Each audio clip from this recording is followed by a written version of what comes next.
It's time now for Truth or Fake, our daily fact-checking segment with Vedika Bahel. Vedika, good to see you. Hi, Monty. So it's time now, as I said, for our daily fact check. Here's the script right here.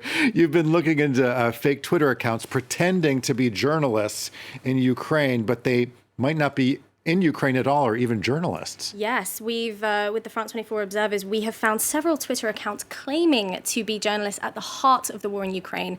But there are several shady elements surrounding these accounts that make their authenticity a little bit doubtful. I'm going to start here with this user, Luba Dovzhenko. The account has now been suspended, but she had hundreds of followers. Apparently she was a journalism student. The account was deleted on the 31st of March, but it was cached right before it went offline. So we can look here to see the cache. So she's tweeting in broken English and Ukrainian, talking about air raids, please. She mentions her sister, a refugee in Poland, all sorts of things, and garnering lots of support. But this thread done by data scientist Conspirador Norteño has done some debunking for us. So thank you very much, Conspirador. This user looked at they used a Twitter IP address finder, and they found that Dovzhenko's account was actually renamed just after the war began.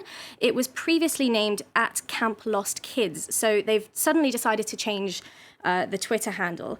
They also found that the broken English doesn't really add up, because previously all those deleted tweets that are visible through the IP are using colloquialisms and English slang in the right manner. So it is a little bit suspect. They've even mentioned Sherlock and Benedict Cumberbatch. So it's possible that might be a real English speaker. Also, using a reverse image search, this is not the customized bag that the user's refugee sister was using in Poland on the first day of school, but rather it was a stolen photo from 2020, from 2 years ago. So lots of things that don't add up there. Lastly, this for me was the most interesting, but the Twitter photo was actually AI generated using GAN technology, where it's avoiding detection of a reverse image search for a fake face. So they've merged over 70 people together to build a new face entirely. Surprisingly, in the Times, a reputable British paper, they've actually used this user on Twitter as in an article. She has a byline here, and this entire article discusses her testimony of life volunteering in the war effort. So this article has since been removed on the website. This is we're viewing this through an archive here today. But when we contacted the Times for comment, they said they'd removed the article and it was currently under investigation, and that they will only respond when it's done. So it's very interesting that this Twitter user was able to take it this far by getting a testimony in the Times. You're talking about that one Twitter user, but Yes. are there other accounts like this? Yes, Monty, there are many. I'm going to discuss one more here in detail with you. This is the account of Beth Boykins 22, also been suspended, as you can see. Also used the GAN AI to create a new face. This is absolutely phenomenal. You can see all of these faces just blending together. And as was with the previous account, the account was renamed. We can see here Beth Boykins 22. Hi, my name is Beth. I'm a journalist.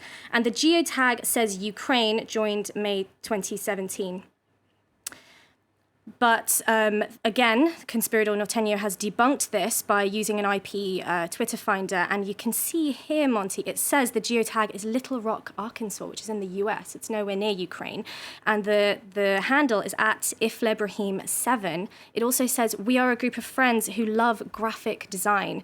So, and this was changed just one day before the war began in Ukraine. So that's very interesting there. They've changed the name, the location, and deleted previous tweets since the war began. Another very interesting fact about this account is that at Beth Boykins is posting journalism. It's just not original content. There's no original journalism involved here. This lovely grid screenshotted from their tweets shows that they are reposting videos and resharing news content. It's just not theirs.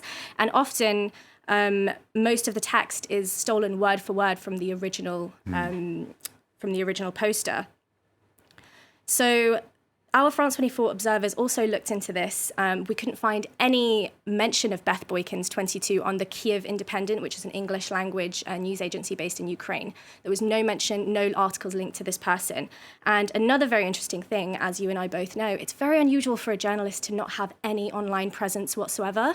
It's not impossible, but it's very unusual. Whereas this person, when we looked online, we scrubbed the internet, we couldn't find any mention of them whatsoever in a journalistic capacity.